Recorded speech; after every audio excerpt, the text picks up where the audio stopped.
I'm super excited about the Instagram Growth Strategies workshop that is coming up on 22nd September. If you have not yet decided whether this is something right for you, then I want to help you make that decision, whether you need to sign up or not.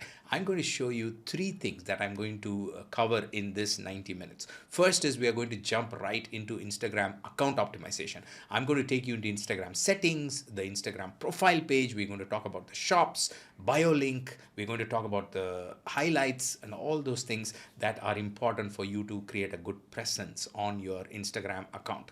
The second thing we'll talk about is Instagram content creation strategies, where I'm going to cover reels and stories and videos and carousels and all sorts of content that you need to know how to create for your ministry. And when it comes to ministries and churches, the strategy is slightly different compared to businesses and creators. So I'm going to highlight those things to you. And number three, we're going to talk about Instagram ads. We're going to touch the basics, how to run ads, what does it mean to run ads, and what are the things you need to have in mind when you're going to run ads. So those are the things I'm going to cover in this workshop. Now, you can decide whether it's going to be useful or not. If it's going to be useful, which I think it will be, if you're remotely interested in anything digital, social media, and reaching people online, then Instagram is a platform that you cannot ignore. So if you think this is going to be useful, register now. I will see you inside the workshop.